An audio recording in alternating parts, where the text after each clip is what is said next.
Hey guys, I got a few minutes between stops. This guy's not going to be in for a minute. And I've been really wanting to share this with you all week. So been running and gunning at work, haven't had a chance, and running and going at home with the things that got to get done. So I got like 15 minutes before this guy gets in. So before I get started, I just want to say it feels good to win. We're winning every day in DC. Trump's executive orders are so pro-life that my head's spinning. I'm so happy, but he can't do it all. So please, if you're buying or selling real estate, go to realestateforlife.org. The only pro-life real estate company that I know of. If you know of another one, let me know, but I doubt you do. But realestateforlife.org is a pro-life real estate company in every state in the union and many countries outside of America. And I promise you, you are going to get a pro-life Christian. Mostly pro-life Catholic Christians are involved, but even the Protestant Christians we have, they are solidly pro-life. And maybe you can convert them. But they are a pro-life Christian organization, Catholic Christian organization, realestateforlife.org. And we're winning in Washington. We're winning in the White House. We're winning in the Senate. We're winning in the Congress. But that's not going to do it. We have to win it on the ground. We got to win it in the field. You know, when slavery was legal, it was normal until Christians said it wasn't. And sure, we had a war and many people sacrificed their lives, but the slaves really weren't free until the minds and hearts of the American people were changed and they repented of their evil ways and they realized how evil slavery is. We have the truth on our side. We have the moral truth. We have the scientific truth. We need to convince our neighbors, friends, and family that every life is sacred and that abortion is murder. And we do this by putting our money where our mouths is. So realestateforlife.org is one way you can put your money where your pro-life mouth is. So back in the day, I'm a Giants fan. I've been down here in Florida, so I don't get to see the Giants that often play, so kind of haven't been the best football fan in the past few years, I have to admit. But the Giants were always my team. They're the Jersey Giants. They call them New York for some reason, but they play in New Jersey. Their fan base is primarily New Jersey. So the Jersey Giants, as a lot of people know, New York Giants, so I'll just call them Giants, won the 1991 Super Bowl, defeating the Buffalo Bills. What a lot of people don't know is it was the offensive line that won that game. Just like it was KC's offensive line that lost this Super Bowl. And the offensive line never gets enough credit, but they are the most important part of the team. If I was a coach, I would spend more money on my offensive line than I would on my quarterback or my running back, because a great offensive line can make a great quarterback, can make a bad quarterback look great, and a bad offensive line can make a great quarterback look terrible. You've seen Patrick Mahomes couldn't do nothing because Philly's defense came out breathing fire, and they melted KC's offensive line. It was just embarrassing if I was KC. So Jumbo Elliott had a stellar game, and they credit him, as a big part of why they won that Super Bowl. Jumbo Elliott is an offensive lineman, a tackle for the Giants in 91. And the week before the game, there's a story. Bill Parcells, the coach, told this story that Lawrence Taylor, one of the greatest linebackers ever, kept annoying the heck out of Jumbo. It was supposed to be just, light practice, and he was coming through, trash talking him, smacking him in the head, clipping him, pushing him around, just annoying the heck out of him, like really, really, just going after Jumbo. And Bill Parcells said, Jumbo's like this huge 6'5", 300-pound dude, and Lawrence Taylor was kind of small for a linebacker, but he was awesome. His speed, times mass equals power, and he had the speed, so he had a lot of power, and he was smart. So Jumbo freaking just chases him down. He's like, I'm gonna kick your effing butt. What's wrong with you? And he like really like pissed him off. And so Jumbo's chasing Taylor, and Taylor's too faster than him, so he's laughing, running from him. And Bill Parcells stops Jumbo and says, what's your problem, Jumbo? He goes, he's acting like a douche. He keeps hitting me. He's running around. He's pushing me around. Why is he doing this?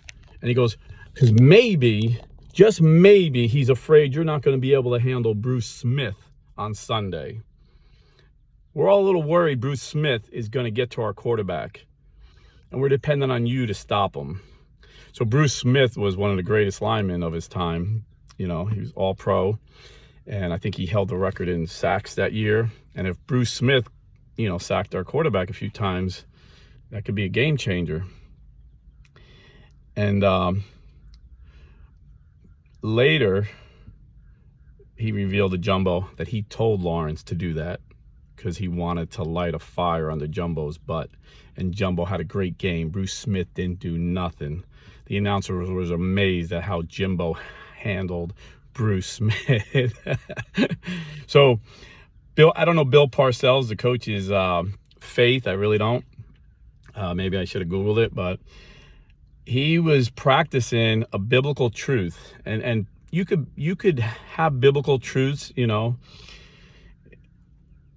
and you can practice Christian truths and not even realize it. And the biblical truth comes from Proverbs 27:7, I believe. It says, just like iron sharpens iron, men sharpen men. It doesn't say velvet sharpens iron. It says iron. So sometimes men have to be tough with men because we love them, because we want to encourage them to do the right thing. And sometimes I come on this program and people are like, man, that's, it didn't sound like you, Rob. I watch you because you're a nice guy. Or you're kind of like bashing these other people, And in fact, I took down a YouTube video. I had was talking about Raymond Aurora, and I was kind of like making fun of him a little bit, kind of like annoying him, like LT was annoying Jumbo Elliott. Trying to hopefully encourage him to do the right thing because, he's a son of the church. He's a Christian. He's a Catholic Christian, and he constantly dogs our Holy Father publicly. He publicly slanders our Holy Father, and it's just not right. And he thinks he's being cool, so I wanted to show them that's not cool. That's kind of feminine. And then women were like, man, you're bashing femininity, women should be feminine. So I was offending a bunch of different people, So I thought maybe I did that out of flesh. So I took it down and I unlisted it and I sent it to a few people that I trust their opinion. They're like, no, I don't think this was bad. So I'm praying about it. I might put it back up. If I do, I'll put it in the posts so you'll see it, because if I unlist it now, it'll be way down on the bottom of all the videos because it's been a few weeks. But I was just commenting on a video that popped up with Tim Gordon, and I was saying how, I viscerally disagree with Tim on the Holy Father. Like our opinion of Pope Francis is night and day. He knows it, I know it, but I still think of him as a friend. He was my second and third live interview, and he was pretty popular, and I was nobody, and he showed the grace to come on my show and talk with me. And we had a good conversation, and politically, we were on the same page. And but I think he's wrong, but I think he believes he's right. So I never call him out because, he's preaching what he believes is right, But then I'll call out people that I know they're lying, like they'll lie, like his partner, Taylor Marshall. Like we catch him in lies. He gets called out by priests, shows him, listen, you misunderstood or you're lying. And he still keeps saying the same thing. Father Stephen Amabarato called him out. Father Thaddy Doyle called him out, and other priests and bishops I can't think of offhand. Just pointing out the lies. Like it's one case you could disagree, with what the Pope is doing, but to lie about him is just not Christian. You see a lot of these guys like catching lies. It's amazing. Michael Lofton just caught some guy, I forget his name, some guy from YouTube in a horrible lie. It was like diabolical lie. He put it on his post. You can check it out. I can't think of the guy's name offhand. I never even heard of him until I seen that post, and I Googled him. I was like, wow, this guy's talking like he's holier than thou, and he's diabolical. It's crazy. So these are the people I'll call out, you know. But like I said, Raymond, I'm sure he's a good father, a good husband, tries to be a good Catholic, but he's wrong. I don't think he's purposely lying. I think he's misled by the crowd, trying to be cool. You know, it's cool to bash the Pope. It's uncool to protect him like I am, you know, defend him like I do.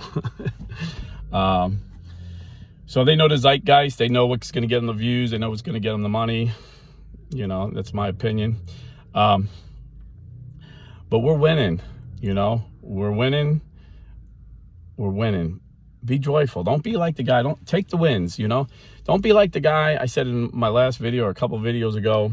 You know, you win the $10 million lottery, you know, down here in South Florida, $10 million lottery. And you're like, oh, man, praise the Lord, brother. You just won $10 million, man. You're blessed. Oh, no, you don't understand. This is a curse. I got to drive all the way to Tallahassee. It's like a 10-hour drive in the heat. My car has no air conditioning. That's what a lot of YouTubers will do. We belong to the one holy Catholic and Apostolic Church, the church that Jesus Christ established. We have the privilege of eating the flesh and blood and full divinity of Jesus Christ every day. We have apostolic succession. We know that our bishop has apostolic succession down to an apostle. This is awesome. Yet some guys come here on YouTube and all they do is complain about the things in the church that they disagree with. That's all they do. and they feed people this toxic poison, and these people eat it. So that was another reason I was like, man, I don't want to sound like these toxic guys just bashing everybody, you know. And a lot of people don't understand, you know, men are men. Men need to be sharpened by other men like iron, not like velvet. You know, velvet doesn't sharpen iron. So if I seem a little tough sometimes, I've searched my heart, and I'll keep searching it because, you know, Jeremiah said, who can know the heart? It's deceitful. But I try before every video to search my heart and make sure I'm not doing it out of the flesh. And I've taken down several videos because I thought I did it out of the flesh. And I was quick to take this one down. You know, I had it up for a day and I had 1,000 views, and my son's like, why'd you take that down? I said, I don't think it was right. And maybe I was too quick, you know, so I let other people see it, and I've had several people say, no, I don't think you did that out of the flesh, you know. And like I said, the heart's deceitful, so who knows. But I'm praying about, if I put it up, I'll put it in the post, something like Tim Gordon, Mel Gibson, because I was agreeing with Tim about what he said about Mel Gibson and about a lot of these people that are interviewing Mel Gibson. You know, they'll just like fawn over him and like gush, like Taylor Marshall's like a schoolgirl when he talks about Mel Gibson, you know. So it was kind of funny. I was trying to be funny, you know. Sometimes my humor is a little sarcastic and I offend people. But I want to bring the church together, and I want to bring people into the church. So, you know, pray for me that my sarcasm and my, you know, trying to be iron to iron brings people in and not leads them out. You know, if I think something's going to lead them out, I'll pull the video, you know. And I even talk about guys that I love. You know, I love Matt Fradd, and I made a video and why Matt Fradd blocked me from his YouTube. And, you know, I said, you know, I was kind of being sarcastic, but kind of like half, you know, saying how I feel, that, you know, he had this priest on smoking a cigar, and they were talking about his cigar bar. And I was like, bro, you know, back in the 60s, you had medical doctors smoking cigarettes, promoting cigarettes. Now you got priests promoting your cigars. It was kind of like a joke, and they deleted it, blocked me, and I made a video about it. And then Matt Fradd, I was surprised, you know, very humble man, in my opinion, apologized, said, hey, I'm sorry, bro, I didn't do it. You know, sometimes YouTube does this, and he's right. Sometimes YouTube deletes my stuff, but I was blocked, so YouTube don't block people. Just so I'm thinking, he's so huge, I'm sure he don't look at every comment. He has other people in charge, so someone, you know, might have took it the wrong way, you know. And a lot of times you could do that. Like, people read text and they're like, this is why I hate texting. I'd rather talk to someone on the phone, because you can misread a text. Like, 5 people could read a text and get 5 different things from the same text. So maybe one of his guys trying to protect him and looking out for him like a good friend deleted me, but I'm deleted. I'm blocked, I could tell. But after he reached out to me and apologized, like, he didn't need to do that, you know. I took that video down and made a nice video about him, what I like about Matt, you know. And the same thing with Trent Horn. You know, I love Trent Horn. I always recommend Trent Horn. I always share Trent Horn videos with people. But one time he said some things that he kind of disappointed me. He wasn't lying. He wasn't lying. He wasn't saying anything that wasn't true. Like, but I thought I was disappointed in his opinion. He gave his opinion about something, you know. So I just wrote, you know, the video was why I'm disappointed, why Trent Horn disappointed me. So, but when people lie, then I come at you real hard, you know, like Taylor Marshall literally makes things up that Pope Francis says, and I show it. Like I'll play the video of Pope Francis saying what he said, and then show the video of Marshall saying what Pope Francis said, and it's as different as night and day. Stuff like that has got to be exposed, you know. You know, liars got to be exposed. Wolves in sheep's clothing got to be exposed. But, you know, other Catholics that I just disagree with, you know, I'm just going to tell you what I disagree with, you know. Just as my opinion. You could take it. You can think I'm wrong. You think I'm right. You can think they're wrong and they're right, you know. But the whole point is, let's remember we're on the same team, you know. And we want to bring people home to the church that Jesus started. That's our jobs, to bring them to Christ and then bring them to our home, the one holy Catholic and Apostolic Church. God bless and stay Catholic and go Navy.